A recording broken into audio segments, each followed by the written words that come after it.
Welcome back to Living in Minnesota, my friends. It's time for your August 2024 real estate market update, and the Big NAR settlement isn't the only thing making waves. We have crested the summer market and we're headed into the winter, so I'm going to talk about all you need to know if you're thinking about buying a home now or in the next year.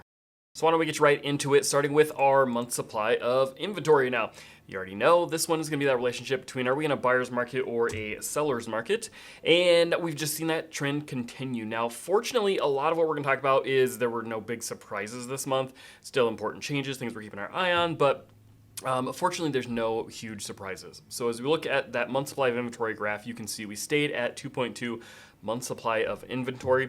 And if you're new to the channel, you don't know exactly what that means. Basically, the lower we are, the more of an extreme seller's market we're in, the higher we are, more of a balanced or buyer's market we're in. So we're just continuing the trend that we've been seeing. They're seeing inflation cool, they're seeing rates coming down a little bit. The market's kind of just softening and becoming a little bit more normal. And then if I zoom out for you, this is what that long-term historic graph looks like. So even though it looks kind of significant on the last change, it's really not a major change that we're seeing back. We'd like to see this around that 4 to 6 months bracket. And a lot of people will say 6 months is sort of that balanced market. So we really still have a long ways to go until we get there, but there was no changes on month supply for this month. So then let's look at our days on market. This one did kind of have a surprising little uptick in days on market. You can see we're at 20 days on market is the median across the Twin Cities right now.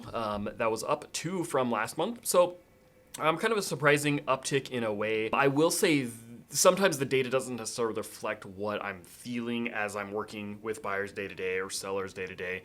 And this is pretty consistent. The fact that we hadn't gone up and that we went down was pretty surprising, actually. I do expect that we're going to see our days on market going up.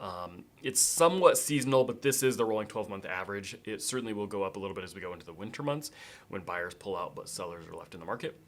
But things are just selling slower across the board. If you've watched, the Realtor.com, ZillowHomes.com type of sites, you're definitely going to be seeing that a lot of homes are sitting on the market a little bit longer. 2 weeks, 3 weeks is pretty common. After that point, we're thinking price adjustment. Whereas, in the terrible 2020, 2021 days when we were at the bottom of that big month supply graph there, things were so competitive. If it was on the market for more than 3 days and wasn't sold, we knew it was overpriced. Nowadays, 2 weeks and 3 weeks, we're then kind of starting to think if we need to drop the price on it. So if you're a buyer and you're looking at this is pretty representative of what buyers are feeling. They're starting to feel like they get a deal sooner than they really are. And sellers are sort of stressing a little bit because they're used to homes selling so much more quickly. Why isn't my house selling? It's not that you need to do a price adjustment as quickly. In my mind, just gotta give it a little pause and be patient with the market. So that's what days on market was looking like in the short term. Here's that long-term average. Again, you can see not a huge, significant, quick change, but we want to see that come up a little bit. But I would be happy for it to stay, 25 or 30 days on market, I think would be feeling a little bit better depending on how the rest of the market is looking. So that's what our days on market is doing. Now let's talk about the number of new listings. And I'm going to put in for you new listings and the number of homes for sale. Of course, new listings, the one that got put on the market. Homes for sale are ones that are left over that didn't sell or that are still available. And there's an important distinction. I had a client here recently. As we're going into the winter month, they were asking, so how many fewer homes are actually coming on the market, right? And so I thought I'd pull up this one for you just to point out a little bit of seasonality, which is the conversation that we start to have through the peak of the summer into the winter months where we are now. And so these numbers, everything of course is reporting through July, but you can see there we did crest in June, I believe that was May's number. It came down in June and again in July. So that's all very normal for the number of new listings hitting the market. But if you see the number of new listings coming up there, let's say those peaks prior to last year were around 8,000 new listings in a rolling 12-month period, and then, in a month period. And then the bottom valleys there is 2,500. So it's a pretty significant drop, 2/3 to 3/4 fewer homes hitting the market in the winter months and the summers. So don't be terribly concerned when you see fewer and fewer homes coming up now through the end of the year. The good thing is it's also going to affect the buyers. So as I switch you into the homes for sale, this is what's left over. And you can see the bottom doesn't fall out nearly as much. So with the bottoms there, around 6,000 homes that are available at a given time versus the top side still stays up pretty well. And so if you're still looking into the winter months, there's actually less competition, even though there is also fewer homes to choose from. And so not really something to stress too much. The number one thing I've been telling people for years and years and years is don't try and time the market with your move. Just move when you're financially ready, mentally ready, logistically ready with your family or whatever. Move when it makes sense to you. Don't try and time the market. However, that said, historically, it is always a little bit easier and a little bit more buyer favored in the fall and winter months versus the spring and summers for sellers. So that's what our home quantities are doing. Now let's talk about the median home prices. Now this is, whenever you see that bouncy ball, that's when we're looking at the month-to-month actual exact numbers. When it's more of a gentle curve, that's gonna be the rolling 12-month average. And the reason I've got this one pulled up for you is so you can see seasonality. And you can see right there, we were down $5,000 from June to July. So on one hand, you're like, well, the same home became worth $5,000 less. It did, but that's also very normal. And so we have peaked, it looks like, in June. It's not always a perfect round crest. Obviously, we might go up and down a little bit, but I wouldn't expect us to go up in sale price again. The August that we've been feeling too, at least from my clients, I've got 4 or 5 active right now, and things definitely seem to be cooling. Always as we go into the school year, there's always this little bit of a lag. A lot of parents that are holding off because they're getting their kids in schools, then back to school shopping and doing all the things, and so home showings are down. And so I expect that number will just keep going down as we go into the winter months. And then it usually bottoms, of course, around December, give or take, will be the lowest. So that's very normal. Sale price is going to go down for the next few months. Don't be surprised when you see this in the news media too, especially as we go into a presidential election.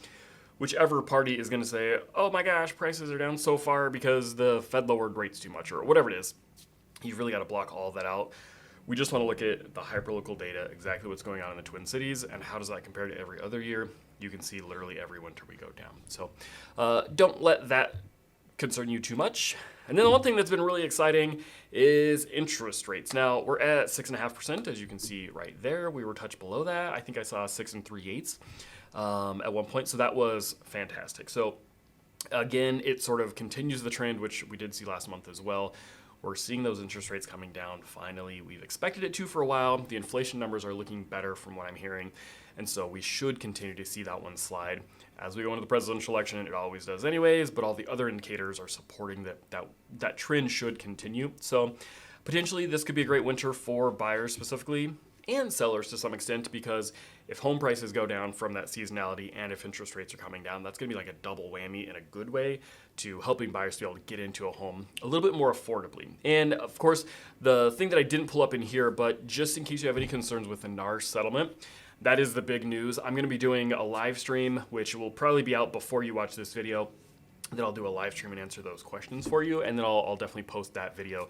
So if you have questions regarding the NAR settlement specifically and how that's affecting buyers, go check that one on the channel. It'll be in the live streams playlist, and then I'll definitely have more content coming out. Long story short, in Minnesota, it's not really changing a ton because we've already been doing a lot of the disclosures that they've already made us do anyways. I'll save you a lot of the sort of behind the scenes headache that it's created for agents and the different policies and procedures we have to deal with. The main two things are sellers have more options for how commissions can get paid. It was never required that you paid the buyer's agents before, but pretty much always that was the case, that the seller's agent would pay both sides of the commission.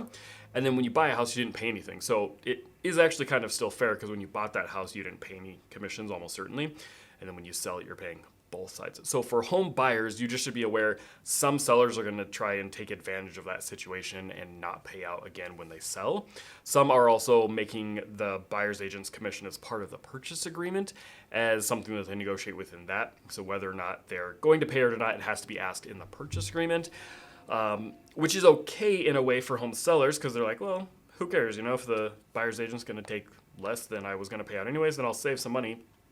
The problem, though, is a lot of buyers are directing us. They don't want to see any homes if the seller hasn't pre-agreed on the front end that they're paying out that commission. And so you're going to lose a lot of buyer demand, which is going to hurt your sale price. So you'll try to save a little bit and you lose a lot is really the scenario that could very likely play out for sellers. That's it for your market update from this month. My name is Joe Carmack. Find all my contact information in the description down below. I'd love to see your questions in the comments and just let me know how I can help. Thanks so much, and I'll see you next month.